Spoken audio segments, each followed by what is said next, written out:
thrilling electrified experience. Now, let's take a look at the all-new Juke Hybrid and answer some of the most frequently asked questions. There are three main USPs with this car, and it's bold design, advanced tech, and agile performance. So as you know, Juke has always been bold, but now it's got even bolder.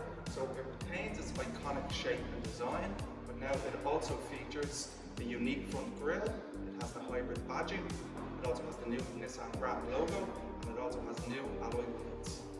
Juke Hybrid has all of the great advanced technical features of its petrol equivalent, but now it also comes with e-pedal and EV mode. Juke Hybrid now comes with 25% more power, it has 40% better fuel consumption within an urban environment, and it also spends up to 80% of its average drive time in EV mode.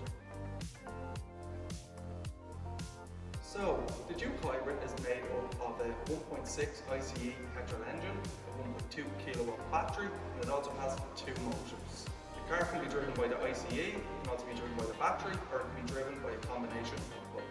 The 15 kilowatt is responsible for starting and stopping the car, and it also recharges the battery, while the larger 36 kilowatt motor is responsible for actually powering the vehicle, and it also produces regenerative braking. There is also a multimodal gearbox, and that's responsible for merging the power between the ICE and the electric motors.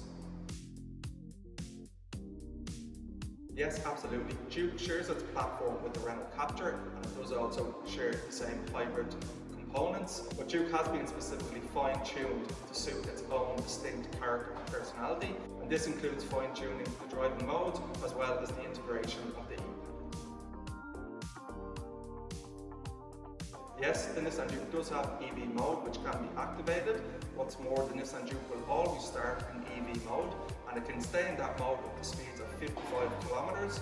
And what's more, testing has shown that it can also spend up to 80% of its journey in electric mode. So that makes for a very relaxing and quiet commute to work, not to mention efficient. Other than the different powertrains, the vehicles are quite similar. However, Juke does have some distinct characteristics, namely a unique front grille, it also has the hybrid badging, it also has a unique combi meter which shows the energy flow. It also has white ambient lighting as opposed to the orange ambient lighting on its petrol equivalent.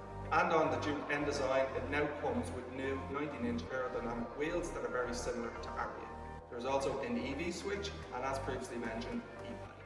Unfortunately, in Juke Hybrid, luggage boards are unavailable as there is a specification clash with the spare wheel. So we have decided to retain the spare wheel in the luggage boards.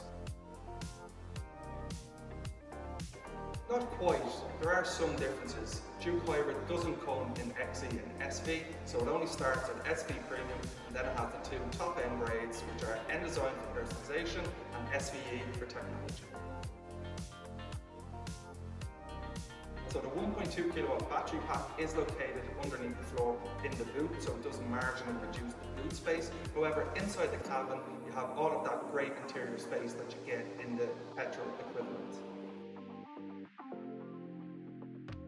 Absolutely. Did you know that the B crossover segment is the second largest segment on the market and one of the fastest growing? And what's more, hybrid account for 44% of that segment. So that means that B crossover hybrids are one of the most in-demand cars on the market today. And what creates such a good opportunity for Juke is there's very few competitors, albeit strong ones. Okay, so I hope that you found that video informative, and now that you have a good idea of all of the key aspects of Nissan Juke Hybrid, and hopefully you feel ready to start selling this great product to your customer base. Thanks very much.